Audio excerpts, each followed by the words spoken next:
Mobile खाली कर येते मी.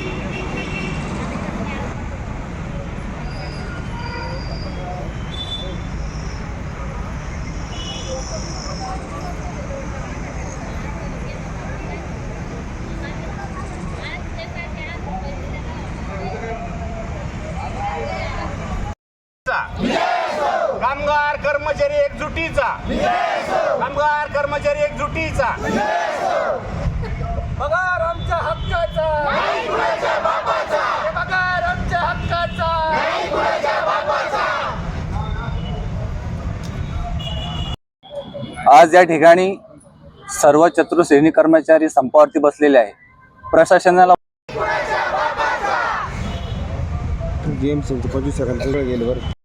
हम सब एक है, हम सब एक है, हम सब एक है, हम सब एक है. वारंवार पगार संदर्भात निवेदन वगैरे देऊन प्रशासनाने याची कुठलीही दखल न घेता सर्व कर्मचाऱ्यांना वाऱ्यावरती सोडलेलं आहे प्रशासनाने. आज या ठिकाणी जे लोक येतात कामाला, अत्यंत गरीब घरची परिस्थिती आहे. आजकालच्या जमान्यामध्ये जी महागाई वाढते, यांना विश्वासात न घेता कर्मचाऱ्यांना जो पगार यांचा कपात केला जातो, त्याची कुठलीही पूर्व सूचना न देता हे आपसात निर्णय लोक घेत आहेत.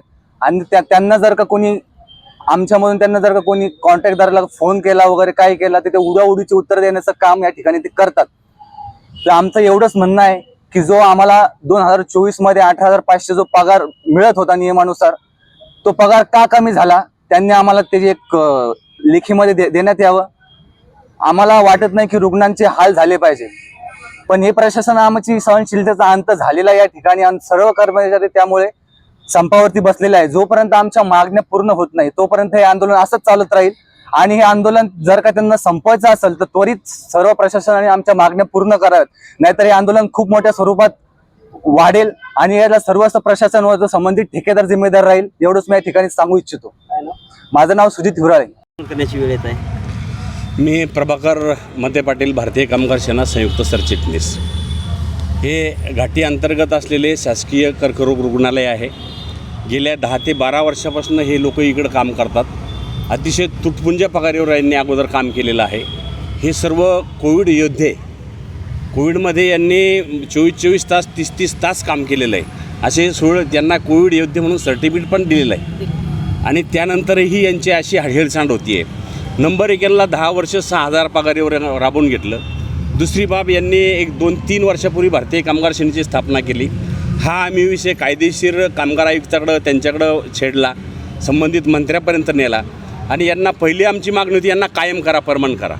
परमनंट तर नाही करण्यात आलं. उलट आता त्यांनी ही कंत्राटदार दरवर्षी एक यांचा कॉन्ट्रॅक्टर येतो, दरवर्षी तो माणूस बदलतो. आता 2024 जो कॉन्ट्रॅक्टर होता, यांना साधारण 21,000 रुपये यांना पगार पडत होता. आता ह्या नवीन याच्यात कॉन्ट्रॅक्ट आला दिपोळीनंतर, तर तो यातल्या 4,500 ते 5,000 रुपये पगार आहे यांच्या एक्झिस्टिंग पगारातून कमी करताय. आम्ही त्यांना सांगितलं की आम्ही पगार कमी घेणार नाही. पगार हा वाढूनच द्यावा लागतो. 1-1 रुपया वाढत जात असतो, पगार कमी होत नसतो. आणि जर कमी होत असेल तर ही अनफेअर लेबर प्रॅक्टिस आहे, ही कायद्याचं उल्लंघन होतं. जर शासकीय दरबारात जर कामगारांच्यासाठी, कर्मचाऱ्यांच्यासाठी हे कायद्याचं उल्लंघन करत असेल तर हे अतिशय निंदनीय आहे. आणि आता हा 3रा महिना आहे. 2 महिने मागचे दिपोळीच्या वेळेस यांना पगार भेटला नाही. आता काल संक्रांत येऊन गेली, महिलांचा सण आहे. इथं तुम्ही बघतात 80-90% महिला आहे. इकडं शासन लाडकी बहीण म्हणून त्याला 1,500-2,100 रुपये देत आहे. ह्या लाडक्या बहिणीचे ना, यांना कष्टाचे पैसे देत नाही. ह्या ज्या काम करतात यांना कष्टाचे पैसे देत नाही. तिकडं नको ते काम करत नाही, त्यांना 2,100 द्या, 1,500 यांना निवडून येण्यापुरतं. आज घाटीतल्या कर्मचाऱ्याचा असू द्या, कर्करोग रुग्णालयाचा असू द्या, हे पगारी वाचून वंचित आहे. या सगळ्या लोकांच्या कुटुंबावर, लेकराबाळावर उपासमारीची वेळ येते. आणि उपासमारीची वेळ येते म्हणून भारतीय कामगार सेनेचं आमचं नेतृत्व इथं, आम्ही जबाबदारी त्याला. आणि याला संघर्ष करण्याची हॉस्पिटल आहे.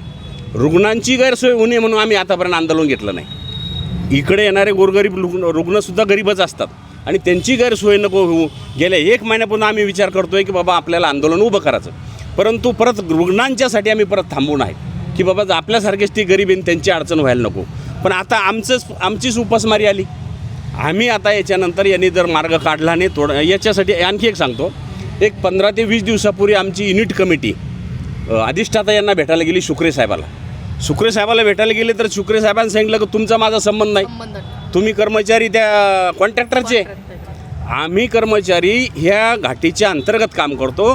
घाटी असेल किंवा कर्करोग रुग्णालय असेल याची साफसफाई करतो, इथले सगळे कामं करतो. आम्ही कंत्राटदाराच्या घरचे कामं करत नाही, कंत्राटदाराचे घरचे कामं करत नाही. अतिशय बेजबाबदारपणे जे अधिष्ठाता आहे सध्याचे, हे बेजबाबदारपणे ह्या लोकांशी वर्तन करताय आणि ह्या लोकांना अतिशय चिल्लरकरी धरताय. तुम्ही माझ्याकडे येऊ नका, दालनातून बाहेर जा, माझ्याकडे तुमचा संबंध नाही, परत माझ्याकडे यायचं नाही, अशा प्रकारच्या धमकी वजा कर्मचाऱ्याला सगळे शुक्रे साहेबांनी हे केलं. आम्ही त्या गोष्टीचा निषेध करतो आणि आज आम्ही एक निवेदन बनवलेलं आहे त्यांच्यासाठी. पूर्वी पण एक निवेदन दिलं, अधिष्ठाताला दिलं, इथं गायकवाडला दिलं आणि कामगार उपायुक्तांना पण दिलं.